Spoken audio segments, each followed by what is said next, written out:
dando boas-vindas a todos e todas que estão aqui, saudar nosso querido diretor, Dr. Tom, Dr. Marcelo, Dr. Zilton, companheiros de longa data, agradecer muitíssimo ao convite da professora doutora Raquel Mesquier, companheira de quase mais de 2 décadas, com certeza, e dizer assim, da honra de estar aqui, do prazer de estar aqui, né? Eu tenho o prazer de ter estado, acho que em todas as 20º, né? as 22 edições, saudar a companheira Cláudia também, pesquisadora da área de violência e que somos parceiras também há tantos anos.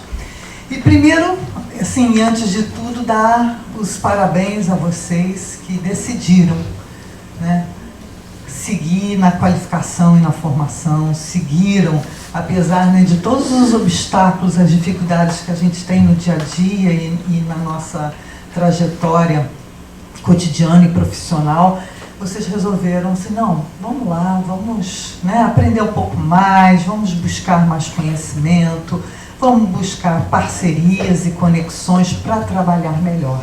Isso é precioso, isso é precioso. Então, assim, o nosso respeito e as nossas boas-vindas. Eu combinei com Raquel, né, a gente disse assim, não, vamos fazer uma discussão sobre a perspectiva da violência contra a criança e adolescente, de uma forma um pouco mais ampliada. E aí eu me senti convocada a discutir um pouco sobre os nossos desafios, né? Nós profissionais de saúde, nós profissionais de saúde do SUS, que estamos no dia a dia de tantas frentes e de tantas, né, demandas, como é que o enfrentamento à violência contra a criança e adolescente, como que essa questão, ela pode e precisa ser tratada em todos os serviços públicos de saúde, né? Então, vou seguir aqui. Deixa eu ver. A gente sempre começa, por ser uma aula, a primeira aula do curso, né, a aula inaugural, a gente sempre começa com algumas preocupações teóricas, né? Então, antes de começar falando das tipologias de violência, da violência contra a criança e adolescente, enfim, e dos tipos e da questão dos maus tratos e da questão da violência familiar, a gente acha importante ter alguns cuidados para discutir violência, né? Alguns cuidados que são, que a gente considera premissas teóricas importantes para quem discute violência e para quem quer entender melhor o que é isso, que fenômenos, no plural, são esses, né? Então, a primeira questão que a gente acha importante enfatizar é que a própria definição do que seja violência, né, é sempre um certo reconhecimento social, né? Então, se a gente fosse falar 50 anos atrás, muita coisa não iria ser considerada uma violência. Quer dizer assim, isso é como o pai e mãe devem educar, isso daí faz parte da relação homem-mulher, a gente não deve se meter nisso, enfim. Então, essa definição do que possa ser uma prática violenta, esse reconhecimento, é sempre uma negociação. É uma negociação entre um certo reconhecimento científico, de dizer, olha, essa prática é ruim, ela é deletéria, ela causa, né, consequências negativas para o crescimento e desenvolvimento dessa criança e desse adolescente. Então, vem a ciência para dizer, olha, isso aqui não é aceitável, isso vai ter consequências. Então, a ciência é um marco importante para essa definição, né? A cultura, e aí isso é muito importante, né? Porque o profissional de saúde, ele lida com as concepções, as crenças, as representações de toda a população. E aí você vai dizer assim, olha, não, esse tipo de comportamento com seu filho, isso é uma violência. E aí a pessoa vai dizer assim, mas doutora, mas doutor, que violência? Eu fui ensinada assim. A minha mãe, meu pai, me tratava desse modo, e eu sou hoje uma pessoa de bem, né? Então, a cultura é um espaço de negociação muito importante, porque a gente tem que desconstruir e avançar em determinados marcos de reconhecimento. Não adianta ter uma lei, não adianta ter o ECA, que é fundamental ter, mas ele sozinho não muda, né, concepções muito antigas, muito arraigadas, no modo, né, de lidar com crianças e adolescentes. Então, a cultura é um outro elemento dessa negociação, né, e os movimentos sociais. O sistema de garantia de direitos de crianças e adolescentes e todos os movimentos sociais que, ao longo da história, conseguiram construir um marco de direitos, que ao longo da história conseguiram dizer, olha, criança e adolescente é sujeito psíquico, é sujeito de cidadania e é sujeito, portanto, de direitos, né? Então, essa é um pouco a negociação que a gente tem que reconhecer e usar a nosso favor, porque senão a gente fica frustrado. A gente diz assim, poxa, mas como é que não sabe que isso é violência? E tem tanta coisa por trás, né? Então, essa é a primeira questão. E, novamente, revela um certo nível de consciência social. Ou seja, um nível de consciência, de reconhecimento que criança e adolescente merece proteção, merece ser reconhecido como sujeito, né? Isso espelha, isso revela um certo nível de uma consciência social daquela sociedade. Se você chega num grupo social que diz assim, não, criança tem que obedecer, criança tem que, né, eu faço o que eu quiser porque é meu filho, fui eu que dei a vida, eu posso tirar a vida. Eu já ouvi isso, né? Então, isso revela, certamente, que a gente tem muito a fazer, né? Tem muito trabalho pela frente. Outra premissa importante ao discutir violência, né? E olha que a gente já discute violência há mais de 30 anos no campo da saúde, a partir da perspectiva do campo da saúde coletiva. O mais importante é reconhecer que violência é consequência. Violência é um fenômeno. Violência não é estrutura. Violência é fenômeno, é consequência social. É consequência de quê? De modelos. De modelos de como aquela sociedade se organiza. Então, quais são os três grandes pilares, as três grandes estruturas que produzem violências? É essa que, a médio e longo prazo, a gente tem que enfrentar, porque senão a gente só vai lidar com a consequência, né? Então, quais são as estruturas que produzem violências? Primeiro, a estrutura econômica do capitalismo, né? De um capitalismo como o que a gente tem visto, que é o capitalismo neoliberal, que vai dizer assim, que direitos? Vamos transformar esses direitos em mercadorias. O direito à saúde? Ah, não, vamos transformar esse direito à saúde em mercadoria. Eu vou te dar, você não tem a faixa de renda suficiente, então eu vou te dar um voucher. E aí você vai lá e compra um serviço de saúde. Educação pública para todo mundo, tá louco, não vai ter condição de cobrir o Brasil, um país tão grande. Vou te dar um voucher e você vai lá e paga a escola do seu filho. Então, quando você tem direitos sendo transformados em mercadoria, quando você tem um modelo econômico que produz estruturalmente desigualdades, não é uma falha de percurso, é a estrutura desse modelo econômico, a gente tem a produção de violências. Que violências? As violências estruturais, né? Toda vez que uma criança não tem acesso à escola, não tem acesso ao direito fundamental à vida, ao direito os nossos direitos reconhecidos, tanto pelo Estatuto da Criança e do Adolescente como pela Constituição, a gente tem um conjunto de violências. E essas violências, a gente lida com elas todo dia. Vai bater todo dia em conselho tutelar, que, aliás, é uma das maiores, né, demandas e queixas que chegam aos conselhos tutelares, exatamente esse primeiro item, né? O segundo grande modelo estruturador das sociedades e das relações sociais que gera violência é um modelo de gênero. Quando você tem um modelo de gênero que reafirma a desigualdade, que reafirma que as mulheres valem menos, que as meninas valem muito menos ainda, você vai ter toda a sorte de violências de gênero, violência conjugal, violência contra a criança, violência sexual, violência e exploração sexual. Isso está aqui. Quem que produz esse modelo, né, histórico chamado patriarcado, chamado modelo de gênero? E, por fim, uma herança que para nós, né, países do Sul, América Latina, Caribe e América do Sul, enfim, todo o Sul, né, nós temos um outro grande modelo estruturador das relações, que é o modelo chamado das colonialidades. Aí você diz assim, mas Sueli, a gente já não é mais colônia desde a nossa independência. Eu não estou falando de colonialismo, eu estou falando de colonialidade. O que é colonialidade?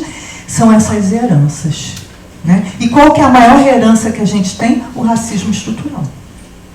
Essa é um modelo de organização das relações que provém lá do colonialismo. Porque qual era a lógica dos países colonizadores? O que eticamente, vamos botar aspas, justificava um país dominar o outro, mandar no outro? Ele dizia assim, olha, eu estou indo, na verdade, salvar essas pobres almas, porque são de raças inferiores, precisam da nossa ajuda, precisam da nossa administração.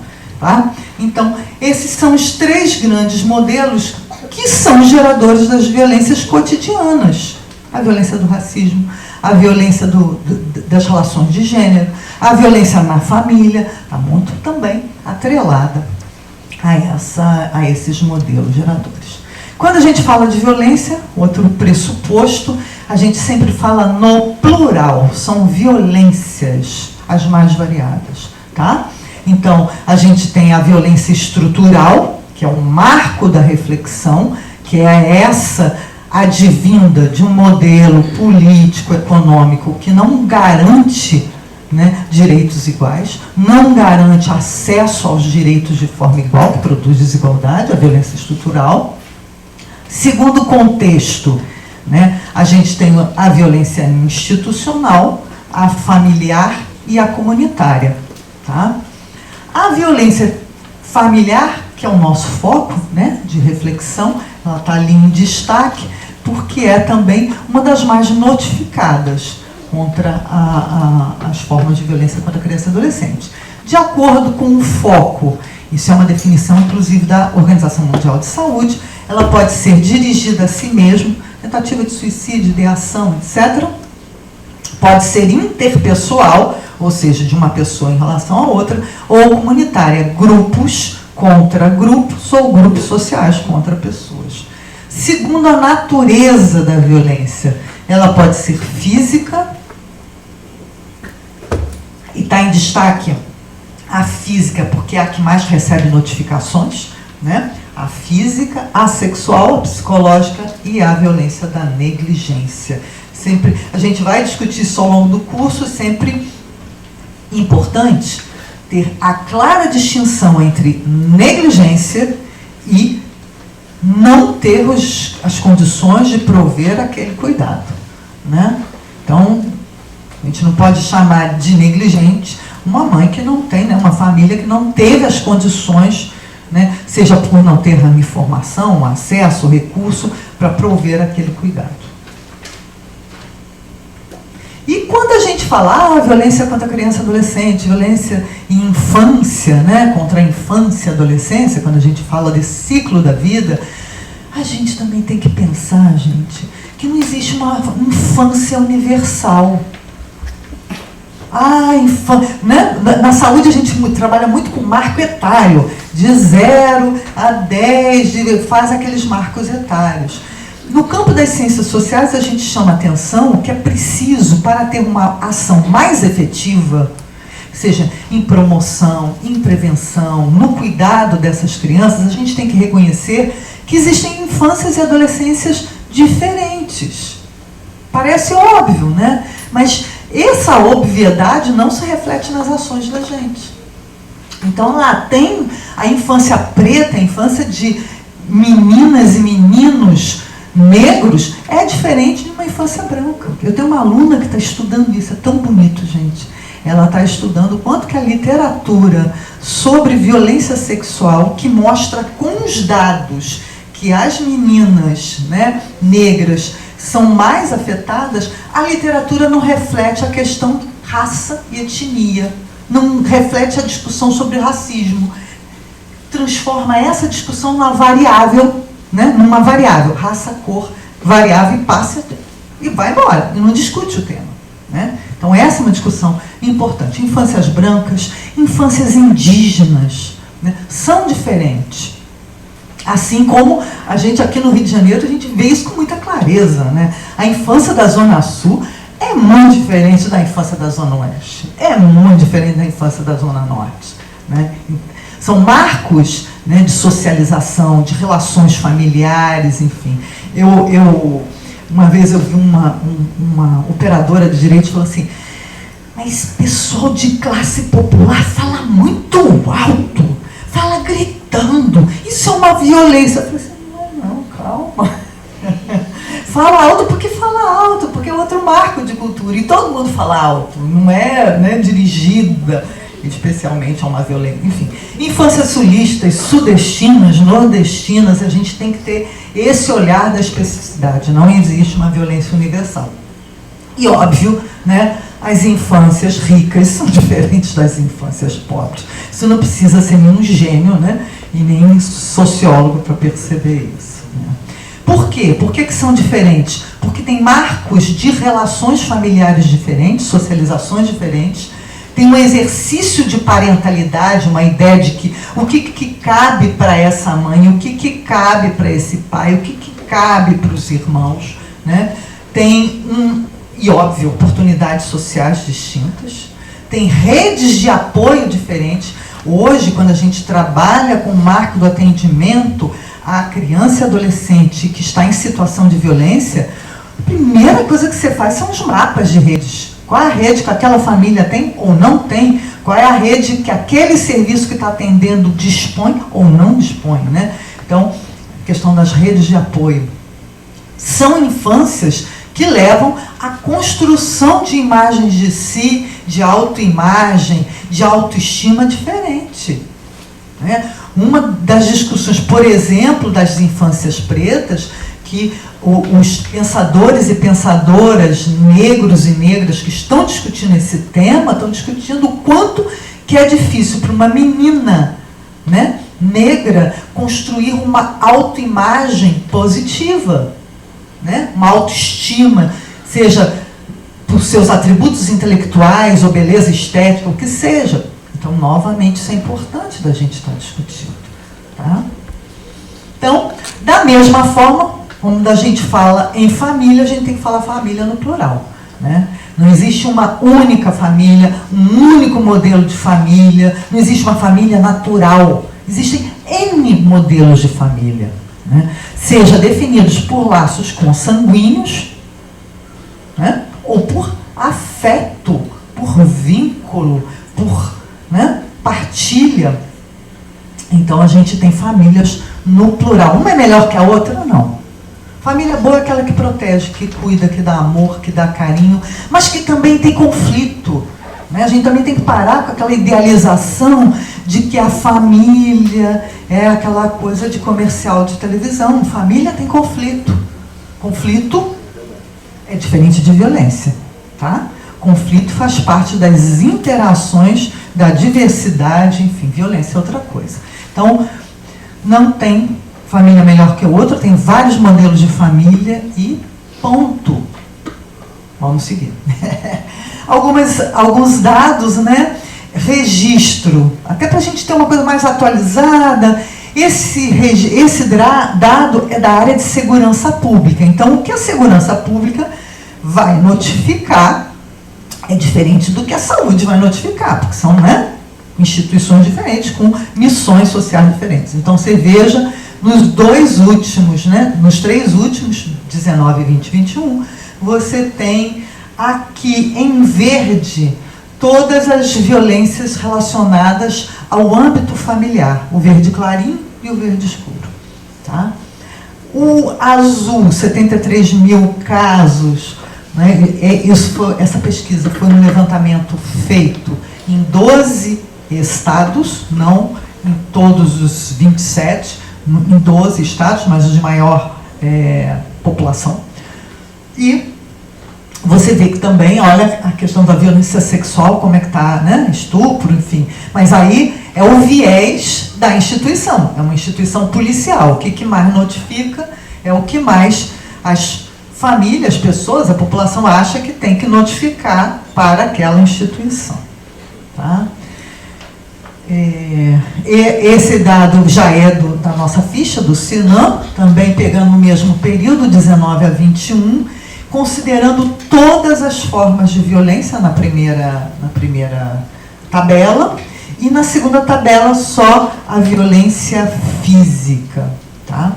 Então a gente vai seguindo. O que chega aos conselhos tutelares? O que mais chega? Violência estrutural. É criança que está sem escola, é criança que está sem alimentação, é criança que está tendo, né, sofrendo a negação imediata dos seus direitos. Violência institucional também chega, e violência intrafamiliar ou familiar, que também corresponde aos maiores percentuais. Todas essas violências redundam em violação de direitos. Tá? O que as violências revelam? Revelam como que aquela sociedade valoriza ou não valoriza a sua infância. Simples assim, posso passar. Violência é um problema de saúde. Por muito tempo não era assim considerado. Tá? Violência era considerada um problema ou de educação, ou da religião, ou de polícia. Tá? Quando que a violência passa a ser realmente reconhecida como uma questão que todos nós, profissionais, né, claro que não só da saúde, mas especialmente da saúde, devemos levar em conta na nossa agenda de serviços, na nossa planificação, enfim. Né? No Brasil, essa visibilidade começa a partir do final dos anos 80, né? Mais precisamente 88, 89, quando as chamadas causas externas passam a figurar como as principais causas de morte da população. Tá? Isso não só no Brasil, em vários países da América, ao ponto de, no início da década de 90, a própria Organização Mundial de Saúde diz assim, opa, vamos colocar a violência como uma questão importante para todos os governos, né, tomarem na sua agenda, incluírem como uma ação de saúde do campo. Né? E aí a gente tem, depois essa contextualização eu faço depois, porque não teria tempo, seria um curso de fato, como que essa desarticulação global, né, do eixo da Guerra Fria traz um arsenal bélico para os países periféricos, e como que isso vai alimentar um crescimento enorme, né, das violências letais por armas. Né? Então, deve ser enfrentada por todos os governos. E um reconhecimento gradativo, né, ao longo desse tempo, né, da década de 1980 para cá. Né? No começo, discussão de violência era uma discussão que a epidemiologia fazia e chamava atenção para o setor. A epidemiologia ela foi fundamental para chamar atenção para o setor saúde e dizer assim, opa, tem uma coisa diferente acontecendo aqui. E na época a discussão era causas externas, lá, né, na ideia da classificação, né, causas externas. O nome já diz, né? É externa porque não diz respeito a gente, né? Causa externa porque é externa, a questão biológica é externa, né? Não é uma doença, não é um agravo de cometimento orgânico, no sentido de, não é uma doença, é externo, né? E essa externalidade foi sendo discutida, não, nós temos que ultrapassar essa ideia da causa externa para discutir a violência, nos seus mecanismos, nas suas relações. Se a gente não toma a violência como né, como uma reflexão mais ampla, a gente só vai, na saúde, ficar cuidando da lesão. Criança chega com o braço quebrado, chega, né, com... Ah, não, vamos cuidar do braço quebrado, manda para ortopedia, manda, né? Então, isso foi sendo superado. Do atendimento pontual às lesões, como eu falei, há uma ideia de que é necessário um atendimento integral, um acolhimento, um atendimento, enfim. Né? De serviços especializados nos anos 80, que a maioria era até de ONG, né? Profissionais de saúde que faziam ONGs para fazer atendimento à criança vítima de violência. A gente tinha aqui a Brápia, teve os CRAMES, eram uns marcos no início dos anos 80. A entender que isso precisa, né, ser tomado, abraçado pelos serviços do SUS. Hoje a gente tem uma linha de cuidado como referência, né? Hoje não, desde 2010. Né? Cláudia está aqui, foi uma das parceiras que ajudou a construir essa linha de cuidado. De registros precários, né, que cada um fazia um registro, a criança chegava lá no serviço, aí a assistente social fazia um registro, o psicólogo fazia um médico, uma coisa assim, cada um fazia o seu, né? A hoje ter um registro unificado, uma ficha, né, de notificação compulsória, que todas as unidades... Então a gente avançou, gente, a gente avançou. Né? De caso de polícia, isso não é problema meu, ai que eu fico triste, eu fico arrasado, mas isso não é problema meu. Deixam, né, a entender que essa é uma questão não só do atendimento da saúde, mas é uma questão de responsabilidade intersetorial, né? Não só do setor saúde. De um foco, né? Então fazendo esse retrospectivo também, né? De um foco de que só cuidava da criança e queria se identificar esse agressor, geralmente para culpabilizá-lo penalmente, né? O foco dessa díade criança e agressora, para uma compreensão mais ampla. É preciso cuidar dessa família. É preciso entender a dinâmica dessa família para que essa família possa, de fato, proteger e cuidar da criança. Né? Então, aquela criança que entra com uma situação de violência, ela tem irmãos, ela tem irmãs, ela tem, né, uma dinâmica que é preciso ser cuidada, olhada. Né? De uma ideia que foi muito forte no começo dos anos 80, né, da ideia tinha vários estudos que mostravam que uma criança que sofreu violência, aquela violência, aquele padrão iria se repetir por até 7 gerações. Foi o máximo, né? Até 7 gerações posteriores. Então, o profissional fica assim, caraca, não tem mais o que fazer, porque só vai repetir, né? E a partir dos anos 2000, começou a se discutir que é importante ter a proposta de promoção de resiliência. As pessoas que sofrem traumas, se essa questão for trabalhada, inclusive com profissionais de saúde, é possível ter outros caminhos. Aquela família pode superar. Superar não é apagar, não é esquecer, é achar que não aconteceu. Não, é ressignificar. Né? Então, nós, profissionais de saúde, a gente tem um papel muito importante na promoção dessa resiliência. Né? De uma perspectiva lá no começo, de que a família era problema, família disfuncional, era tudo ruim, né? A família que não tem condição, ela é disfuncional, ela é isso, é aquilo, para entender hoje que a família precisa ser admitida como parceira. Né? Então, isso é importante. A família como alvo passivo, né? E a família como parceira. Eu vou nessa sequência falar das respostas do setor saúde, pós-ECA, né? O SUS, no seu caput, ele já reconhece o ECA, e já diz assim, olha, nossa missão como SUS é promover o direito à vida e à saúde de crianças e adolescentes. Essa é a nossa missão, né? E aí, entendendo que precisa de uma ação integral, que precisa... São os princípios do SUS, não estou falando nada novo para vocês, né? Equidade, acesso universal, enfim, né?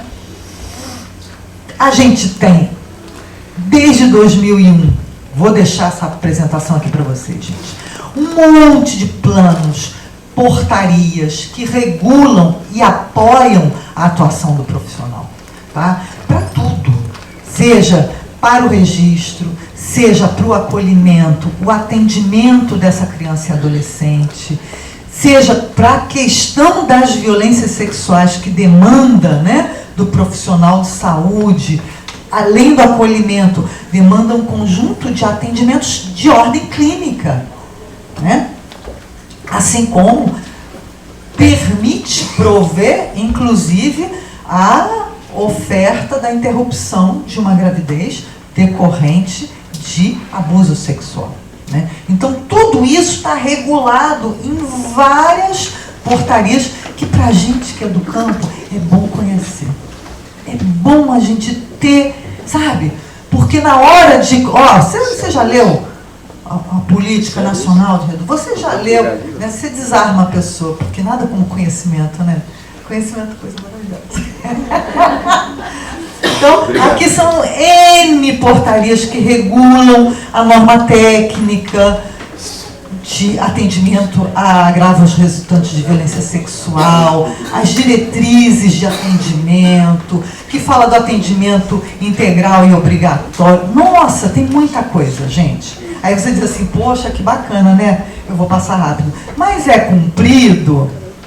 E esse que é o nosso desafio. A gente tem uma ampla legislação, que claro que às vezes é atacada, claro que vem às vezes, né, uma turma dizendo assim, não, vamos tirar esse direito, vamos, né? Então não é uma garantia histórica, a luta pela permanência dos direitos continua, né? Isso vai, isso vem, isso vai, isso vem, tá? Mas a grande referência, gente, que a gente tem desde 2010 é a linha de cuidado. Essa vocês precisam baixar o PDF e ler, tá? Ela é a nossa referência, a linha de cuidado, a atenção integral de crianças e adolescentes e suas famílias em situações de violência. Então a gente não fala vítima, porque a ideia da vítima, de vítima,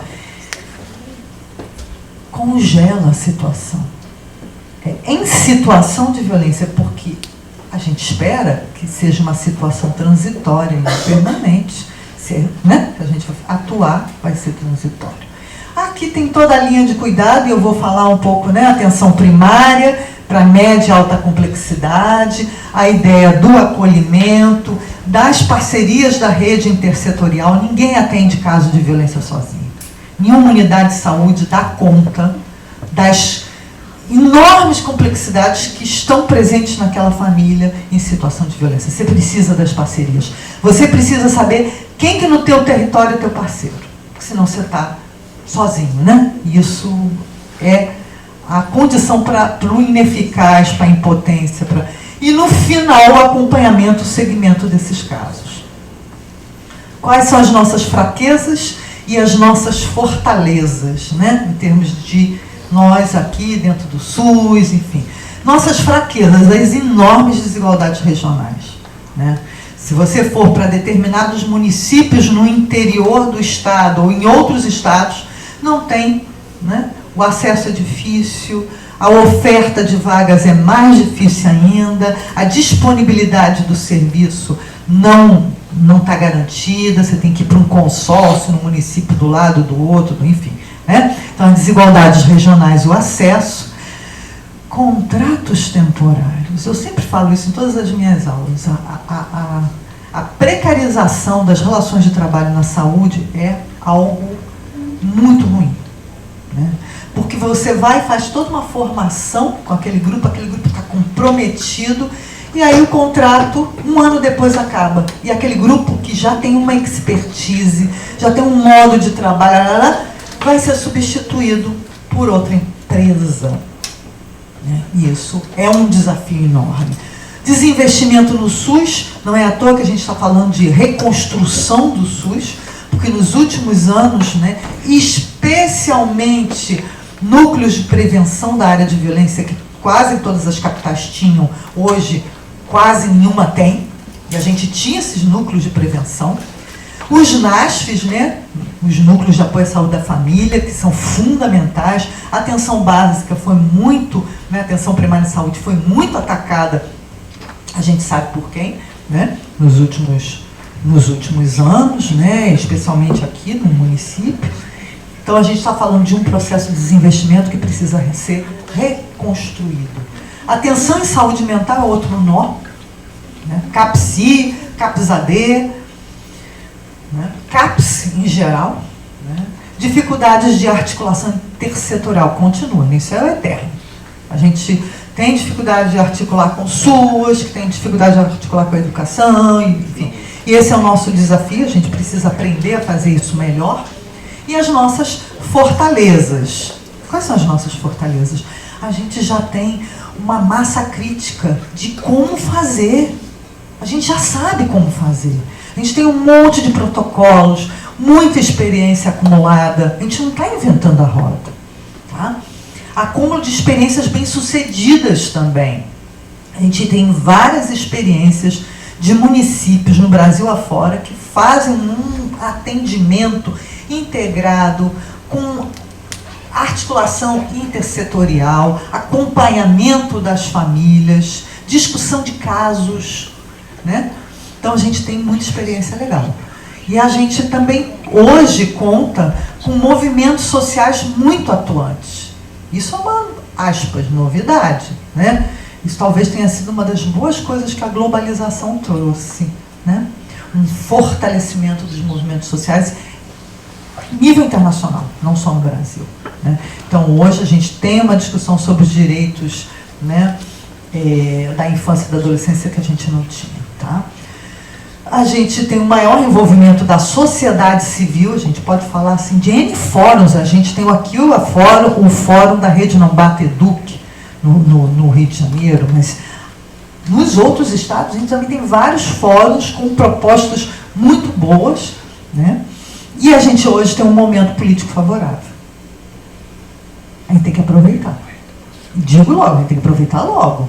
Porque a gente não sabe como é que vai ser daqui a 4 anos. Alguém sabe? Então a gente tem que aproveitar. A gente tem que reorganizar, pautar, propor. É a hora, gente. É a hora.